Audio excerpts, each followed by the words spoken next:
Hi, and welcome to the Breastfeeding Medicine Podcast. I'm your co-host, Dr. Ann Eglash. I'm a clinical professor in the Department of Family Medicine at the University of Wisconsin School of Medicine and Public Health and a board-certified lactation consultant. And I'm your co-host, Dr. Karen Bodnar. I am a pediatric hospitalist at Inova Children's Hospital and an assistant professor of pediatrics at Virginia Commonwealth University. I'm also a board-certified lactation consultant. This podcast is produced by the Institute for the Advancement of Breastfeeding and Lactation Education and is co-sponsored by the Academy of Breastfeeding Medicine. Hi, Karen. How's it going? Good, Anne. How are you? Pretty good. So today we're going to talk about a couple of things. First, we're going to talk about the hyperlactation protocol, and then we're going to talk about the coronavirus. Very timely. Yes. They're not related at all. Not at all. No, but It's a good thing. This new protocol just came out. Great work. And we're just getting our, first information on breastfeeding and the coronavirus. So I think it's important to talk about. Yeah, for sure. So the hyperlactation protocol is the latest Academy of Breastfeeding Medicine protocol. And I'm going to call this oversupply because I like the term oversupply more than hyperlactation.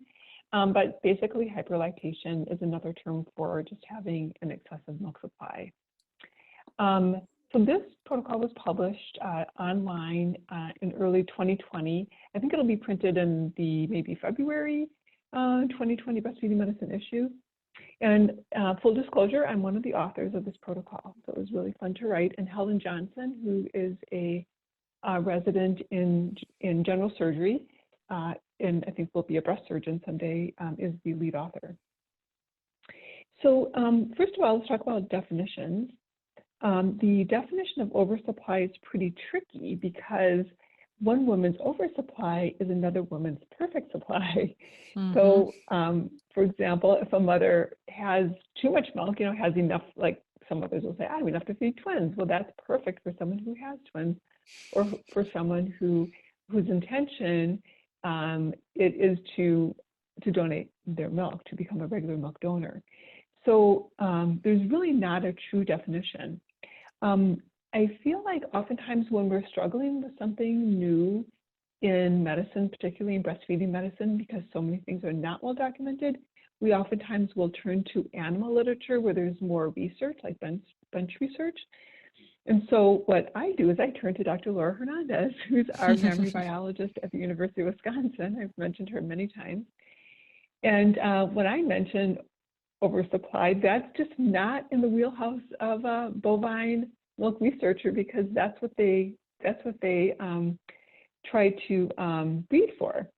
So hyperlactation, so the study of hyperlactation, like why this happens, why do women make so much milk and why can't they downregulate, is not something that is very well documented or studied in the bovine literature, because that's not a problem that that's not something they see as a problem. That's something that they wish for.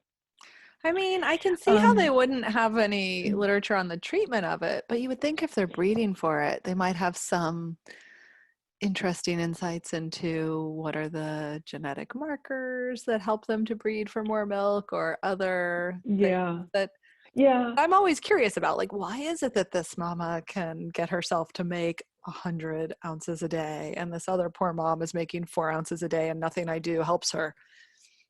Right. Yeah. No, there's it's such a black box.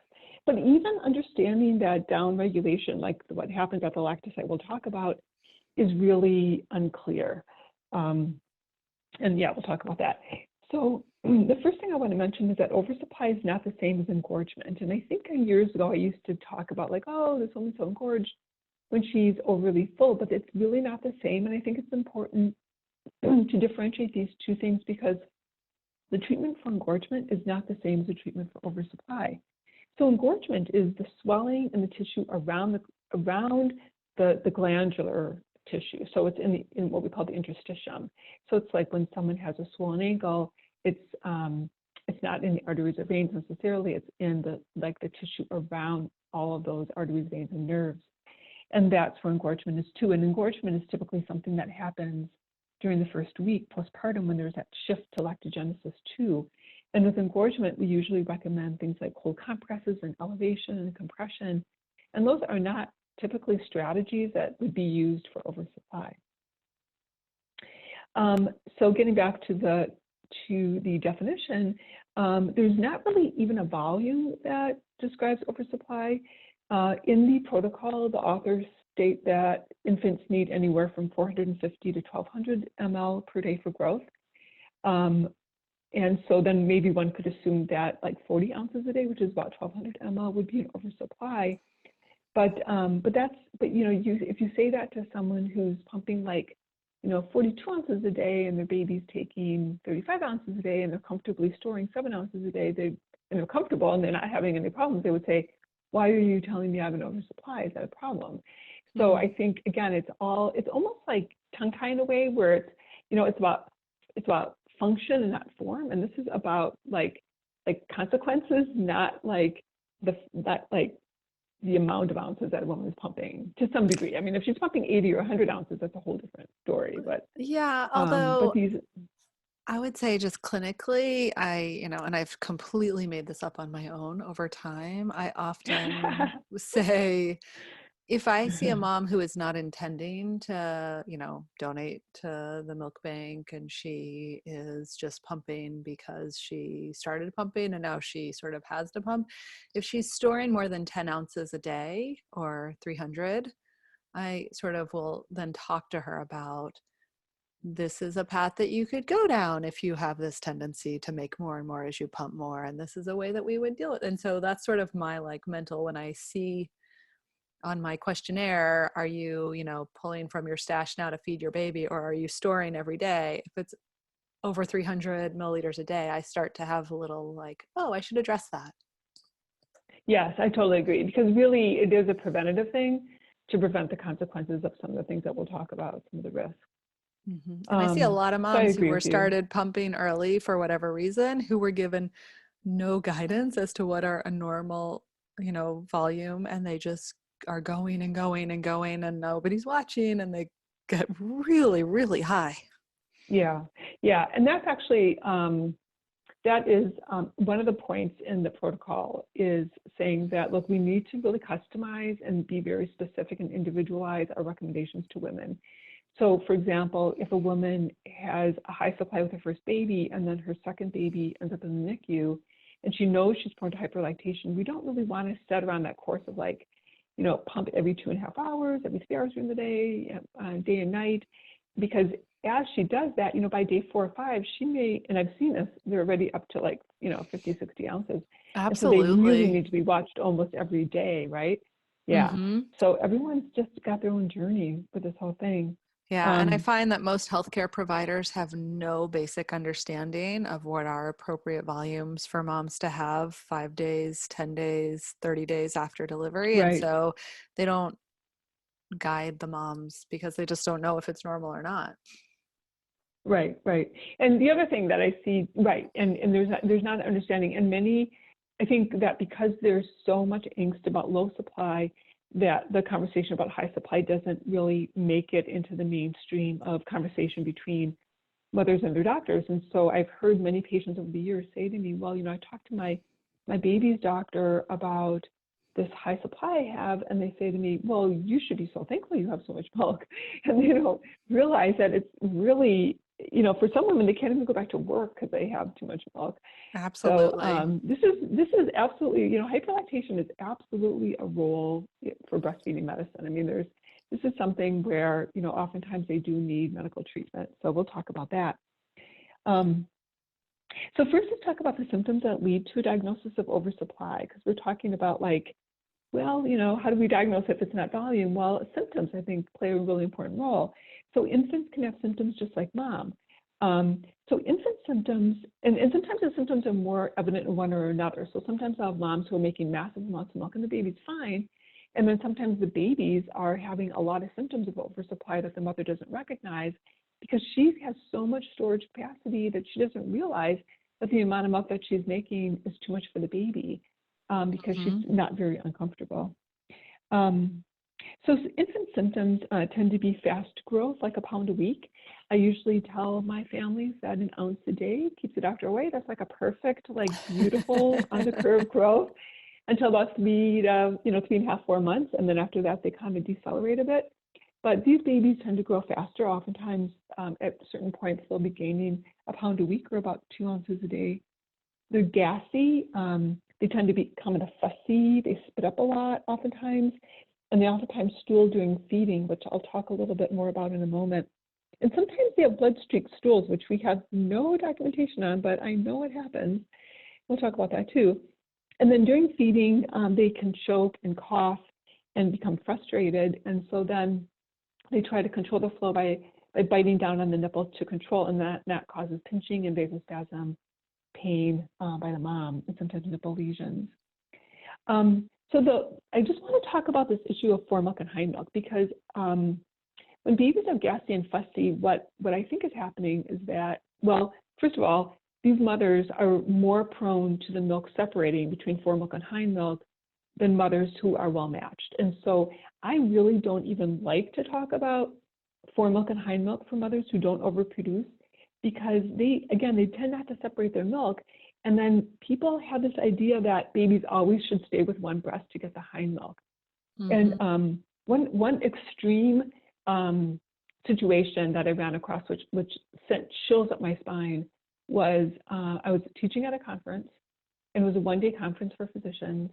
And I introduced a case of a baby who had not gained for like 2 months, and mother had insufficient glandular tissue, and it was explaining what that was. And the provider in the room said, well, wait a minute, isn't the baby just not growing because the baby's not getting hind milk? And that, like, I just immediately, usually my voice becomes much louder in that kind of situation.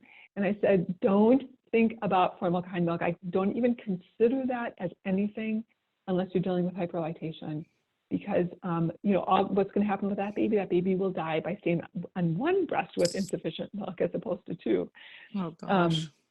So it's pretty scary. Yeah. So there's a lot of misconception about that, and I still see that happening among our pediatricians, that they recommend the baby stay with the baby not gaining, well, that they stay with one breast to get the hind milk.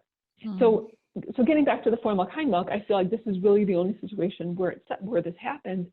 And when there's a high supply, the baby is receiving a lot of foremilk, and that foremilk is high in carbs, which the main carb is lactose. Well, lactose is osmotic, meaning that it draws fluid into the gut. And that's why we use lactulose, that really sticky, sweet syrup, for people who have liver disease or for people with constipation to get them to poop, because it draws all this fluid into the gut and gives them diarrhea. So when babies are drinking from a breast with a lot of lactose initially in that foremilk, the babies poop during feeding. And that oftentimes is my clue. When people say, oh, my baby is fussy and gassy and just always pulls off the breast, and I'll say, well, does baby poop during feeding? And they have to think about it. And when they realize, well, yeah, that does happen, that's often, to me, like a really strong sign of there being oversupply.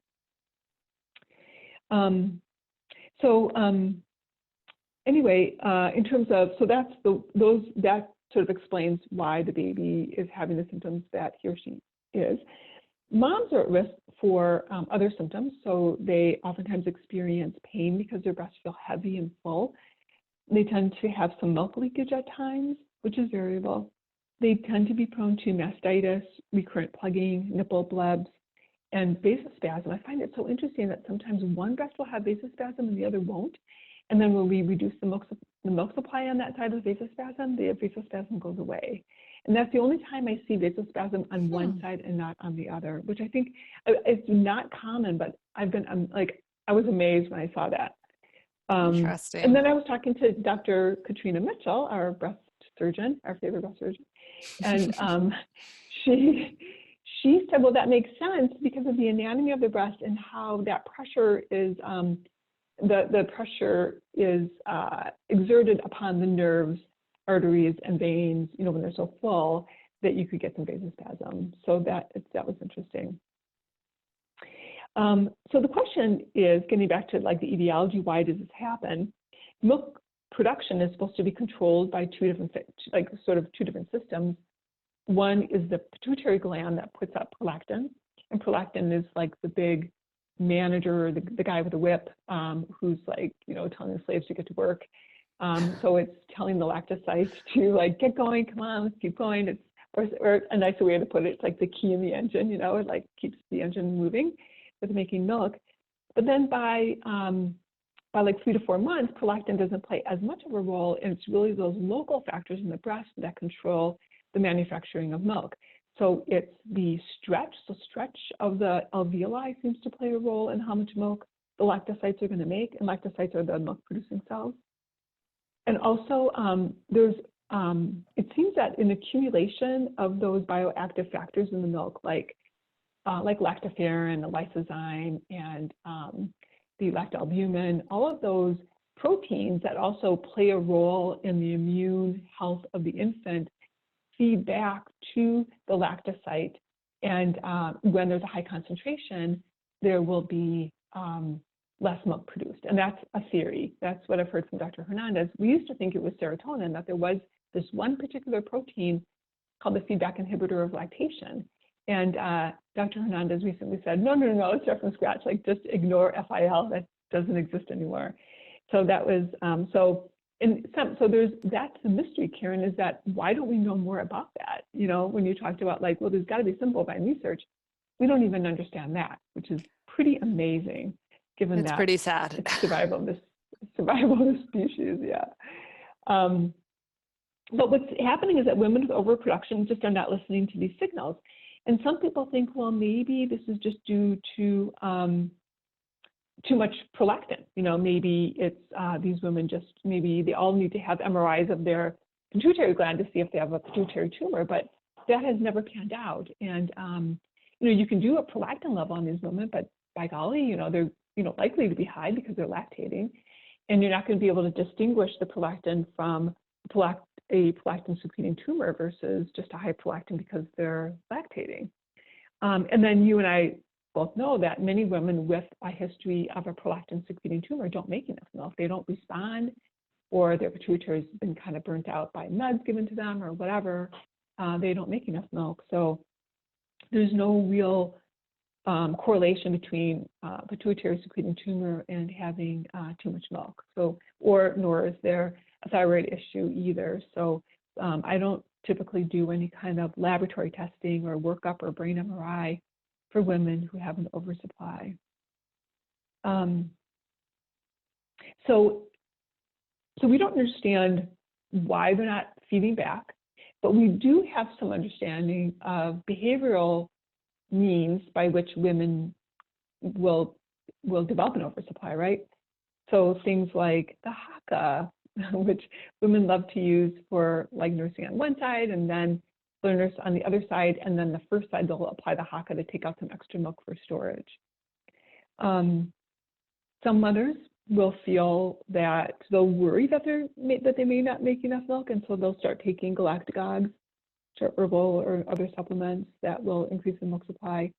And then it becomes this self-fulfilling prophecy where they're making too much milk and then they have to pump more to keep up with it. And then they kind of drive themselves into this persistent hyperlactation situation.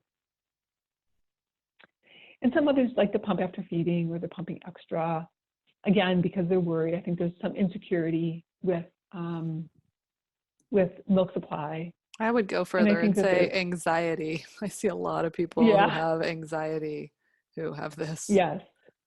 It would be, I don't know that there's been any literature. I don't think there's been any literature on the psyche, like characteristics of women who have oversupply, particularly for women who you suggest that they cut down and they won't. They just are not willing. They have their heels dug in. They are not going to make any changes. So why don't we talk about things we talked about, the definition and symptoms and how women get driven into an oversupply. And I guess I should mention that pumping in and of itself. So one of the things I tell women who, let's say, for example, they, had that first baby, the baby nursed well, they had a high supply at the beginning, their body's sort of regulated to the infant's needs. And then with a subsequent baby, they end up being an exclusive pumper. These mothers oftentimes they develop oversupply inadvertently because they're pumping to complete emptiness, which they don't ever really get empty. And so then it's so much more of a demand on the breast than what the baby would be demanding. And so I tried to explain to them that the pump is like a big fat hog of a baby, and it will not feed back, So pumping, I think, is a big factor for women with hyperlactation.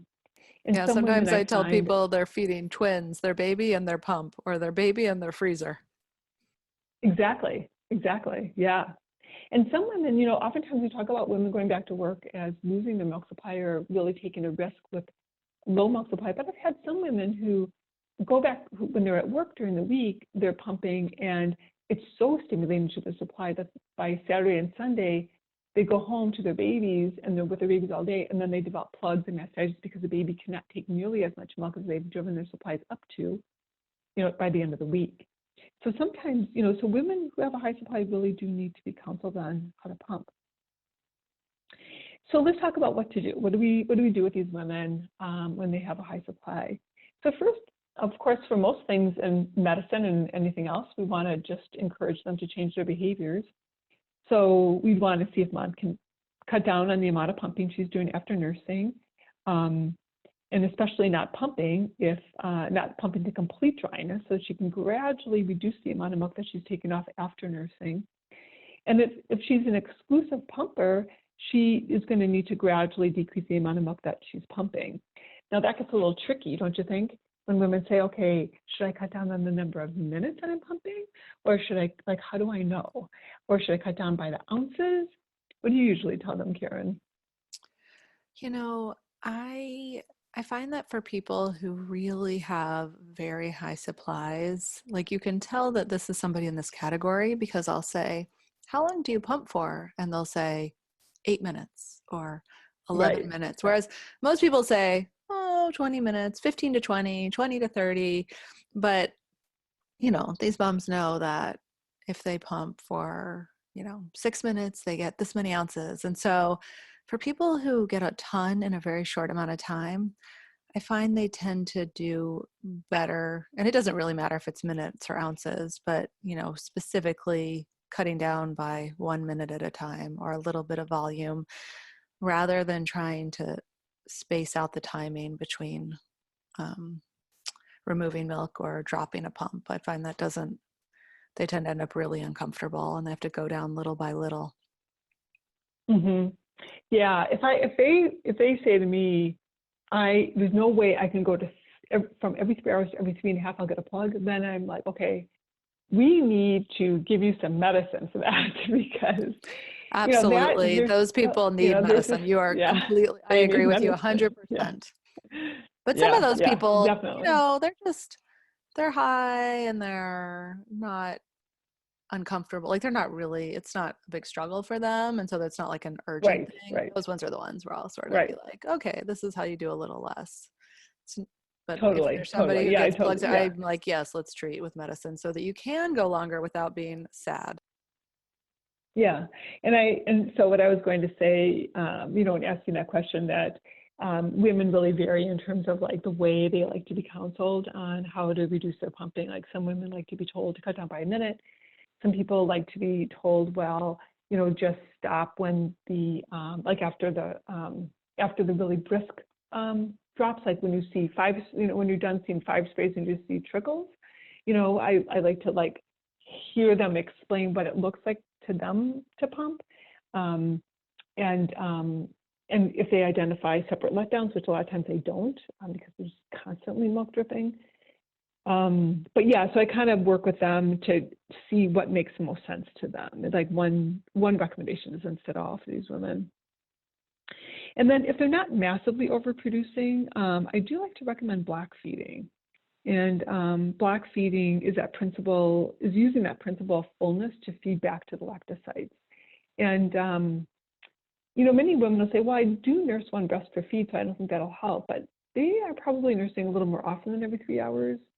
So block pumping will help them anyway. I tell them to give it a try anyway. Block pumping is usually pumping in the 3-hour block. So for example, from noon to 3 p.m. all nursing, whenever the baby wants to nurse, the baby nurses from the left. From 3 to 6, the baby nurses from the right, and then from 6 to 9 from the left, and 9 to midnight from the right.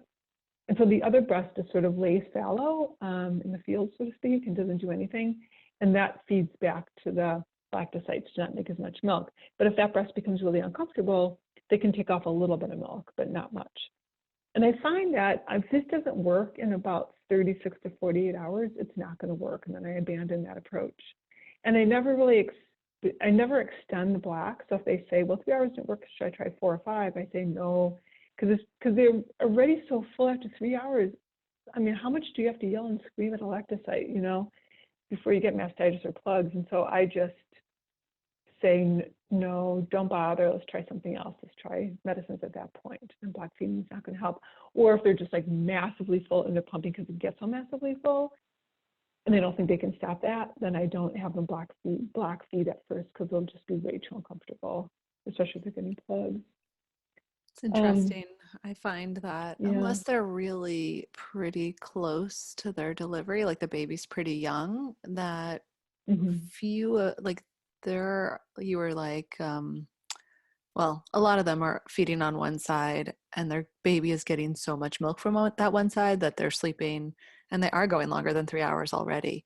Now they might have been using the pump on the other side. So then there's, you know, sort of block feeding is decreasing doing that. But I'm not a big fan of block feeding. I don't find it to be super helpful in people who are the real, you know, the people who find me are these like sometimes super producers, and I'm like, okay, let's skip on down our protocol a little further. Yeah, that's the thing. I'm really picky about who block feeds, but a lot of times I'm seeing them you have never seen lactation before. So more and more that's been happening lately. I feel like I'm getting direct referrals to the breastfeeding medicine clinic from physicians as opposed to having them see lactation first. So those are kind of, you know, if they've seen lactation first and they've tried that, then clearly, you know, they have to move on. So it depends on the person.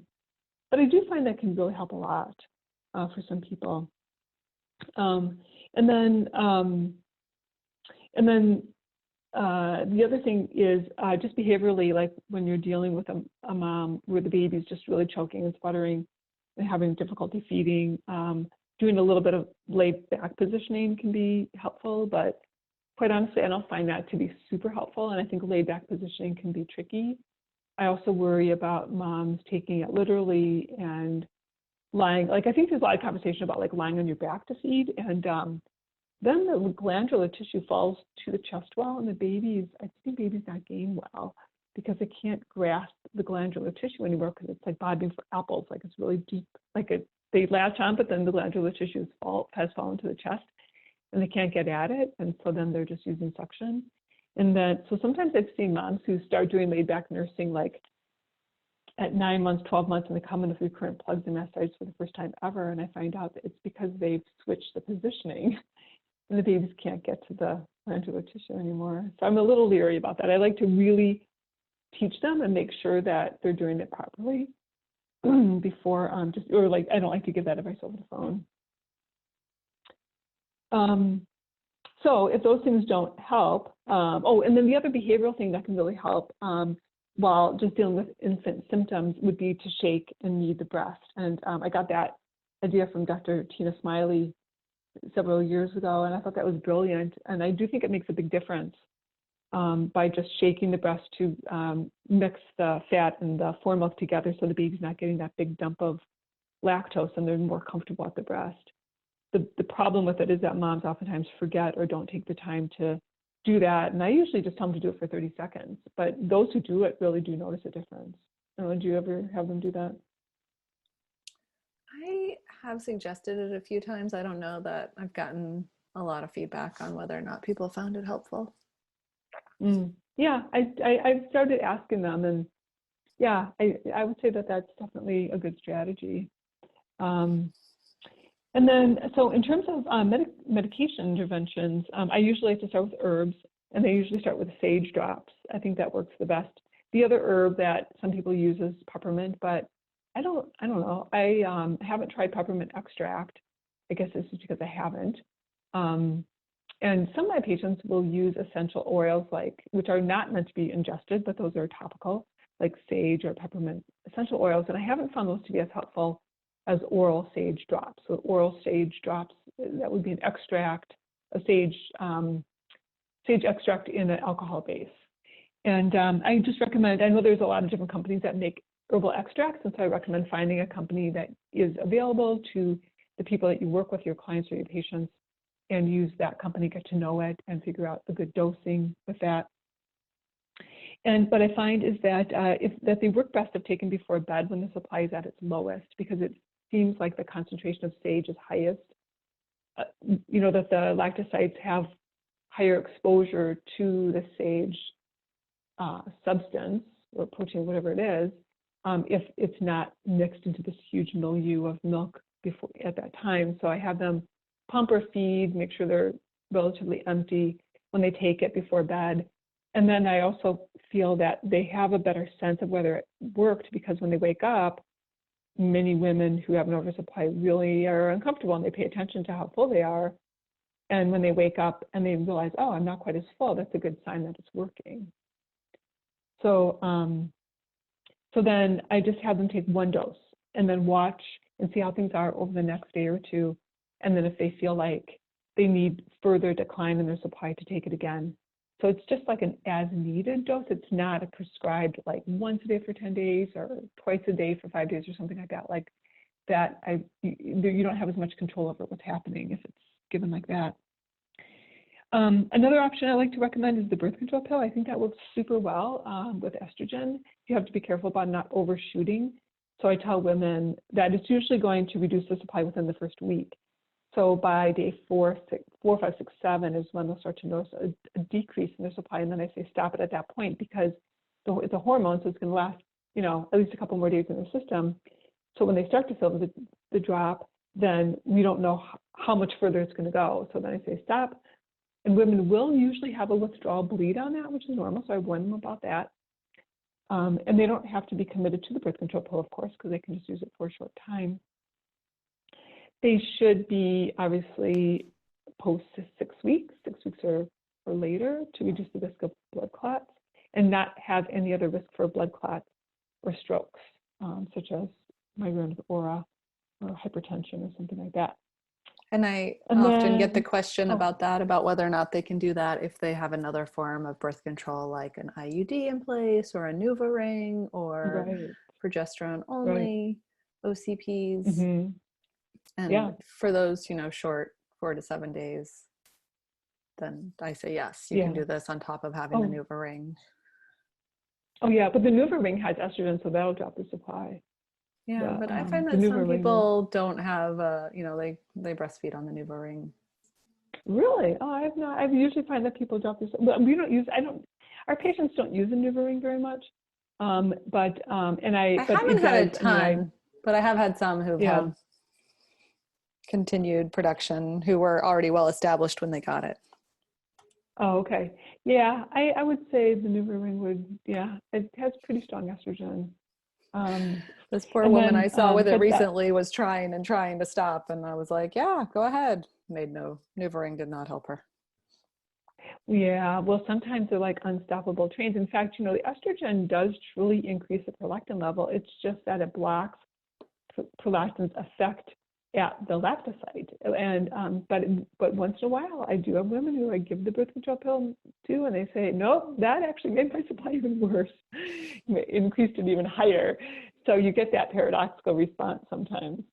That's why they must be followed closely. Those are the ones who are ready for, yes, they should be followed closely for sure. And then the other one is pseudoephedrine, which many people in this country know as Sudafed. And I usually ask people, like, do you have allergies? Have you ever taken Sudafed? And say, oh, I love Sudafed. I can't wait to start taking it in the spring, And and so then I decide, great, well, you can start that then. They have them watch for infant irritability.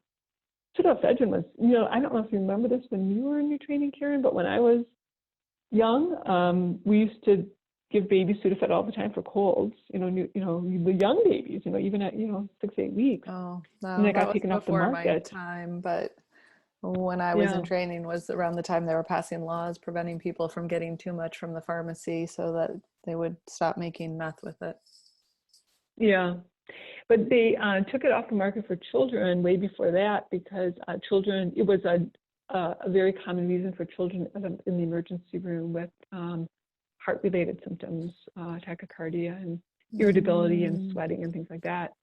And so, so I do tell people, you got to be careful. I mean, you have to watch for infant irritability. So it's not my favorite thing to use because of just what I knew what would happen when infants were exposed to it in the past. Well, and the other thing I noticed when I read the protocol was that in the chart of possible medication, it was suggested that it could be given every 12 hours. And when I give it to people, I tell them to use it like in the morning and maybe, early afternoon. But many people find it hard to sleep. And so I don't tell people to take it every 12 hours because that would have them taking it probably morning and bedtime, which. Yeah. Some of my patients take their like loratadine D, their antihistamine and their decongestant. They will take it before bed. And those are the kind of people that say that they can have a pot of coffee and go to sleep. So they're just, they just have this amazing blood-brain barrier that doesn't, they just can ignore it. So it's kind of amazing. I think I would not sleep for 2 days if I took a dose of that stuff.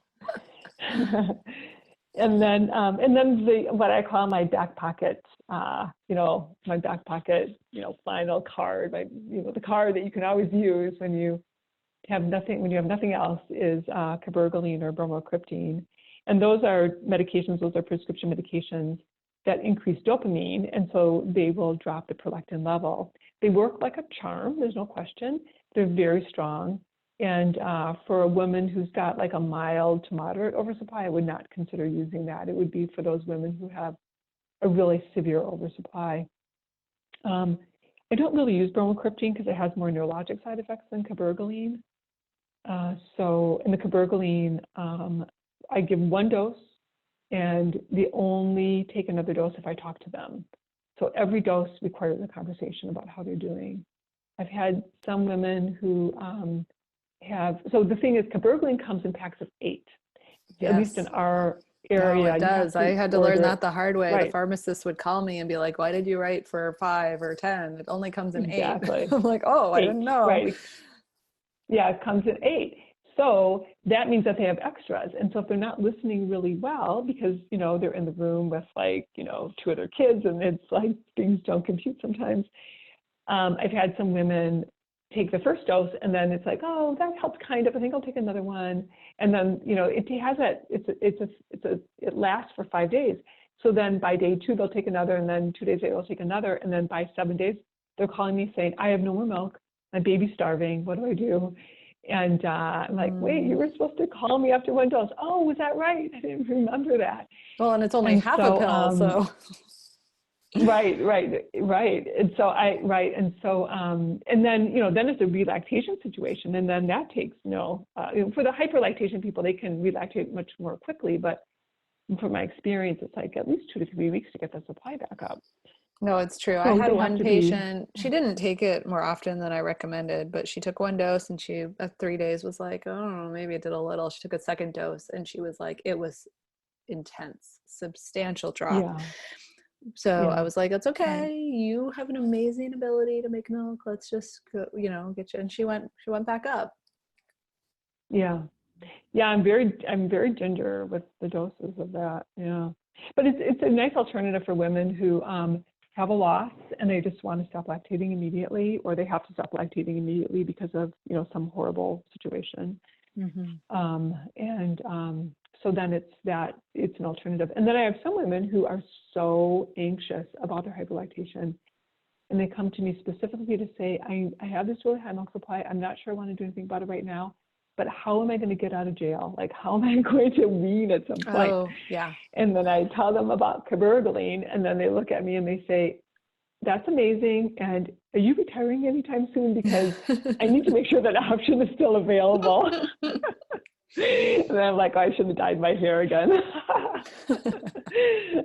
They can see all the gray hair.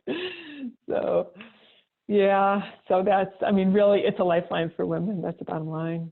And then the last thing I wanted to just talk about was just that what we had touched on, just the psychological state of women with an oversupply, and that to identify that sometimes you do may need to address OCD because some women are just very, very protective and particular, and are worried about any little drop, even though it's really affecting their health or their infant's health.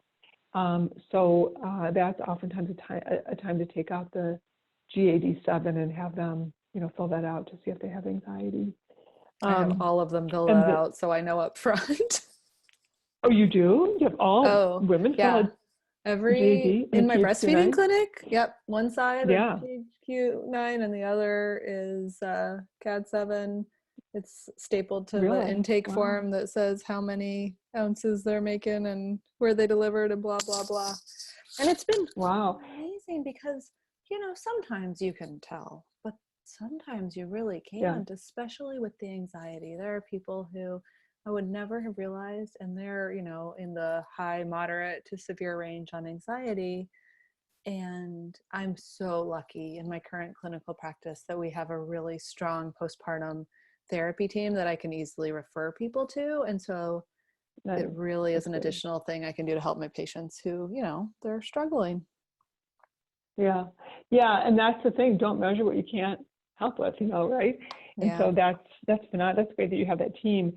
It's funny, I've often worried about handing out to patients when they come to the lactation clinic, because of course they're going to be anxious, of course they're going to be sad, of course they're going to be stressed, because they're here in the lactation clinic.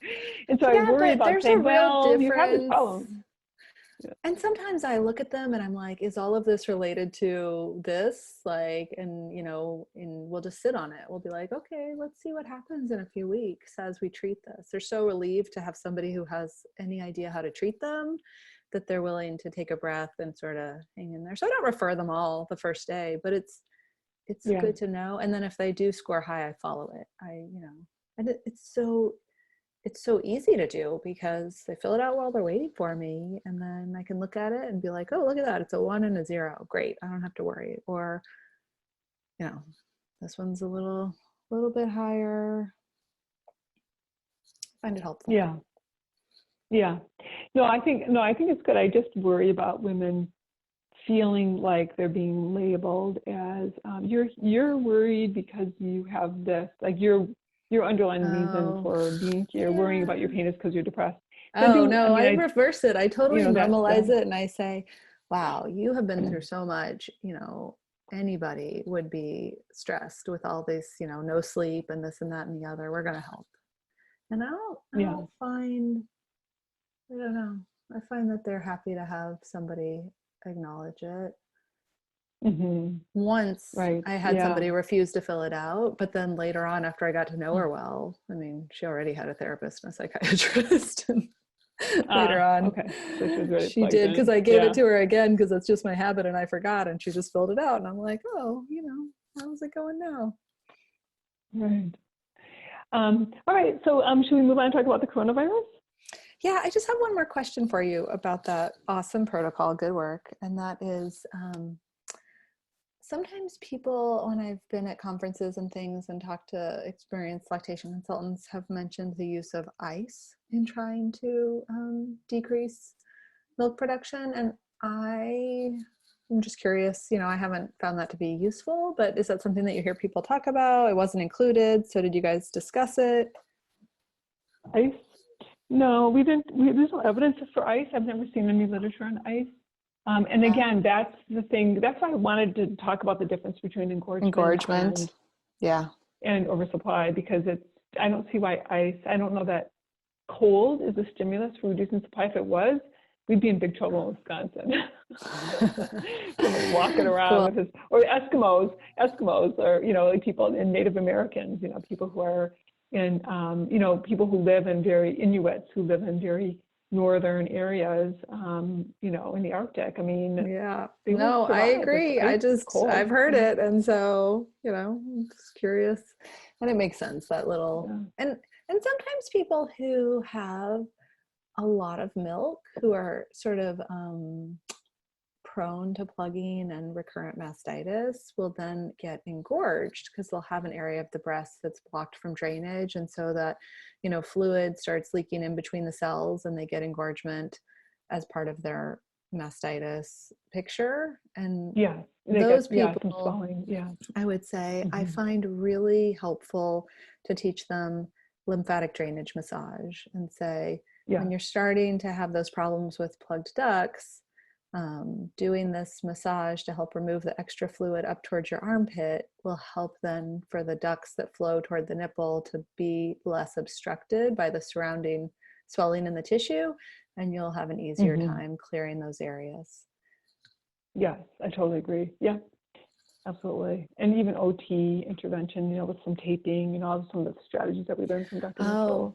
And lastly, sometimes when they have really high supply and they are, having mastitis or sort of borderline, then I will, be like, don't try to stretch out your pumping right now. Right now, we got to get this infection under control first. Yeah. And, those are often the ones when I'm using the carbergaline to try to lower the supply if it's severe before we try to decrease them, the frequency of milk removal, because otherwise they just won't clear the infection effectively. Oh, absolutely. It's definitely not a time to cut down. And I use lecithin. I mean, I find that some of my patients will tell me who I've seen, I saw them with their first baby and they had a high supply and they had recurrent plugs. And then I see them the next time and they said, this time I started the lecithin and that's been a savior for me. Like I haven't had any mastitis and I still have this high supply. So I get the sense that women feel like they will also say their milk flow is better. And so lecithin does seem to help to prevent plugs and mastitis. So when they're as they are dealing with it and they are getting plugs, I will recommend lecithin until, as we're trying to get that supply under control, because it's so hard for them to cut down on their frequency of nursing and pumping because of the plugs. So, yeah. Yes. And then I should also add, that for women who are really continually having this problem and they have a lot of pain, to think about a breast infection, that they could have a dysbiosis and they may need a breast milk culture. Yeah. Yes. Wow, so, that was fascinating. Yeah, fascinoma. So I'm fascinated. It's never good to be COVID-19. I know. It's never good to be interesting to the doctor, as I like to say. I know. It's so true. Yeah, absolutely. Yes. So the novel coronavirus, or COVID-19, the infection that's being caused by it, which was recently discovered in Wuhan, China, and has some similarities to some previous coronavirus outbreaks like SARS and MERS. It's a viral respiratory infection that is in some ways similar to influenza in that it can be transmitted person to person via oral and nasal secretions, and it is transmitted among close contacts. This virus is, at the time of this recording, it's still active in China. There have recently been infections that have been identified in the United States, as well as in Italy, South Korea, and this morning I heard that they had identified an infection in Africa. Wow. So it's of great concern that, it seems very contagious. And unlike some of the previous coronaviruses where people had to already be symptomatic before they were contagious, it's more like influenza in that you can be contagious before you start to show symptoms. With the SARS outbreak, people would actually have to be febrile for several days before they would become contagious. And so it made it much easier for public health authorities to identify new infections and isolate them before they could spread the disease further. And unfortunately, that does not appear to be the case with this infection. In terms of what we're going to talk about today, there is very limited data, but there is some new guidance that has come out from the Centers of Disease Control that is addressing frequently asked questions about pregnant women and transmission during pregnancy or delivery, as well as through breast milk. And there was a case study that came out very recently, or a case series from Wuhan of 9 mothers who were infected and symptomatic during their pregnancies, during their third trimester, and were all found to have some chest opacities on CT scan, who were all delivered by cesarean section, and they took samples of amniotic fluid as well as cord blood, breast milk, and none of the babies were infected via vertical transmission, meaning they were not infected from their mothers during the pregnancy or at the time of delivery. And in addition, the virus was not found in breast milk. So at this time, although the Centers for Disease Control are suggesting being conservative, and there's further guidance that we can talk about in terms of exposing infants, like close contact between infants who are born to infected mothers or people who are at risk for infection because of their contacts. The good news is that it does not appear that there is transmission directly through breast milk. That Great. Mothers are able to continue to try to bring in their milk supply after they deliver, and the milk that they collect can be given to the infants. Certainly, it is really important for moms to have really good hygiene when they're doing that. So they should use good hand hygiene. They should have clean pump parts if they're removing milk, and they should wear a mask. So because this infection is so contagious, if an infant is born to a mother who is symptomatic or is at risk of becoming symptomatic, the guidance is currently to separate those infants from their mothers so that they will be protected from those respiratory secretions. If that is not possible and babies are going to be cared for in the same room as their mother, it is still ideal to use some sort of barriers, to have mothers wear a mask, and to keep the baby 6 feet from people who are infected, have a well caregiver take care of that infant. But if the milk has been collected in a sanitary fashion, then it would still be ideal to give that to the baby, because hopefully it is going to offer them some protection in terms of the antibody to the virus, which the mom will be making, which has been detected in milk, while the virus has not. Mm-hmm. Yeah, it seems like it's better to default to that. I mean, so many viruses that women get, like influenza and rhinovirus and so many, viral infections, the infants do so much better when they're breastfeeding as opposed to not. So until we can say absolutely that milk is making the baby sick, I mean, because even if it's spread, it just still may be better. It doesn't automatically mean that the infant is going to fare worse if there's virus in the milk. And I should say, there's all these other factors. Yeah, I should say that there is not currently evidence that women who are infected in their third trimester have worse outcomes than other adults, which in some viruses, people who are pregnant are at risk for worse disease. That has not been found to be the case so far. And I think there also has not been evidence that infants are getting particularly severe disease. So in general, the news has been that younger patients have been less sick. Initially, when the virus was first reported, there were a lot of cases. There were none in patients under the age of 18 for a very long time. So hopefully this will not be as severe in children. I have this, pediatrician's perspective. Sorry, adults. Yeah, but it's been mostly more elderly. Yeah, but it's except for that doctor who's 34 who died. Oh no, it's so sad. Yeah. So, all right. Well, thanks for reviewing the stuff on COVID-19. More to come on that. Maybe we'll include that in our next podcast as well, like an update on that. Have a great month, and I look forward to talking to you soon. Sounds perfect. All right. Take care. Bye-bye. Bye. For questions regarding this podcast, please contact us through our website at lacted.org. We have other educational projects, including the Clinical Question of the Week, our Little Green Book of Breastfeeding Management for Physicians, and our various educational courses and conferences for physicians and other breastfeeding supporters. If you want to see what we look like, check out our Breastfeeding Medicine Podcast Facebook page, where you can post any questions or comments about our podcasts. Thanks for listening, and we'll be back with you in about 4 weeks.